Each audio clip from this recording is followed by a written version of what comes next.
बंटवारा। एक गांव में एक सुखी परिवार रहता था। उस परिवार में पति पत्नी, उनके 3 बेटे और एक बेटी थी। माँ बाप उन चारों से बेहद प्यार करते थे, मगर मंझले बेटे से थोड़ा परेशान थे, क्योंकि बड़ा बेटा अमित पढ़ लिख कर डॉक्टर बन गया और छोटा बेटा सुमित भी इंजीनियर बन गया। मगर उनका मंझला बेटा नरेश बिल्कुल गंवार और आवारा ही रहा। अब अमित और सुमित की अच्छे घरों में शादी हो गई। कुछ समय पश्चात उनकी बेटी की भी एक अच्छे घराने में शादी हो गई। मगर नरेश अभी भी कुंवारा था, क्योंकि वह बिल्कुल अनपढ़ था और कहीं पर मजदूरी का छोटा सा काम करता था। इसलिए उसे शादी के लिए कोई लड़की नहीं मिल रही थी। उसके माँ बाप भी बहुत परेशान हो चुके थे। अब जब भी उसकी बहन अपने मायके आती तो पहले वह अपने डॉक्टर और इंजीनियर भाइयों से मिलती थी। मंझले भाई से वह बहुत कम मिलती थी, लेकिन नरेश अपनी बहन से बहुत प्यार करता था। समय बीतता गया और अब उनके पिताजी का स्वर्गवास हो गया।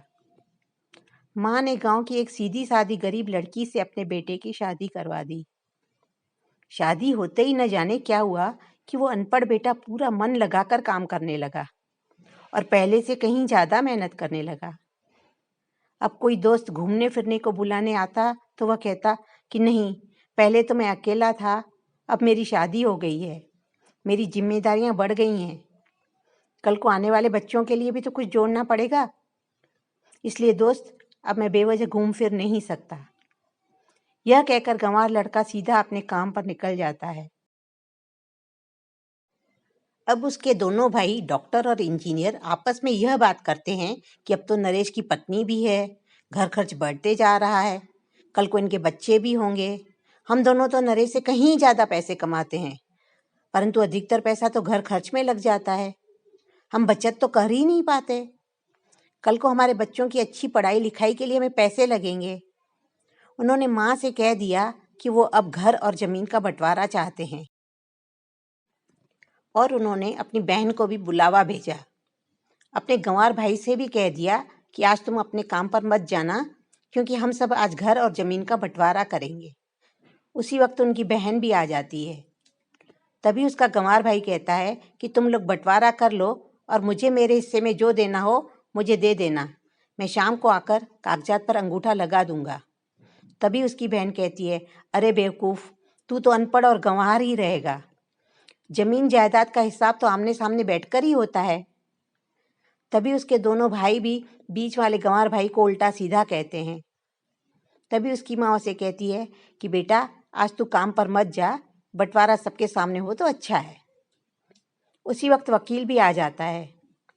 वकील कहता है कि आपकी सारी जायदाद मिलाकर 6 बीघा जमीन है और आपका मकान है। अब यह बताओ किसको कितना पैसा देना है और किसे क्या देना है, मैं उसी हिसाब से बंटवारे के कागज बना दूंगा। उसी वक्त गंवार भाई कहता है कि वकील साहब, 3-3 बीघा जमीन मेरे दोनों भाइयों के नाम लिख दो और यह जो हमारा मकान है यह मेरी प्यारी बहना के नाम कर दो। तभी उसके दोनों भाई और बहन पूछते हैं, और तू, तेरे हिस्से में क्या लेगा? गंवार भाई कहता है कि मेरे हिस्से में मेरी प्यारी माँ है ना। और वह अपनी पत्नी की तरफ देखकर पूछता है, क्यों, क्या मैंने गलत कहा? उसकी पत्नी अपनी सास से लिपट कर कहती है, बिल्कुल नहीं, हमारे लिए माँ से बड़ी दौलत क्या होगी। और उसी वक्त उसका गंवार पति भी अपनी माँ से लिपट जाता है। घर में कुछ देर सन्नाटा छा जाता है। तभी बहन अपने गंवार भाई के गले लगकर रोते हुए कहती है कि माफ़ कर दो भैया मुझे, मैं आपको कभी समझ नहीं सकी। तभी उसका भाई कहता है कि मेरी प्यारी बहन, इस घर में जितना अधिकार हमारा है उतना ही अधिकार तेरा भी है।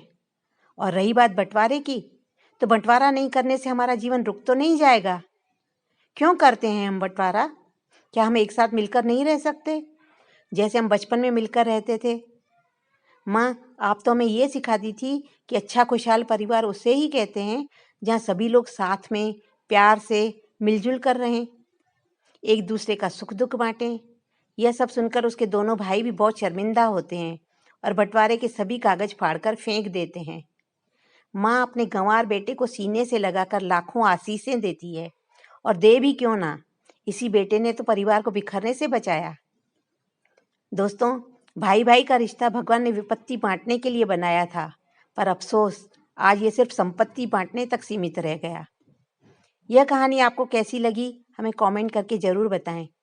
कहानी अच्छी लगे तो वीडियो को लाइक करें, चैनल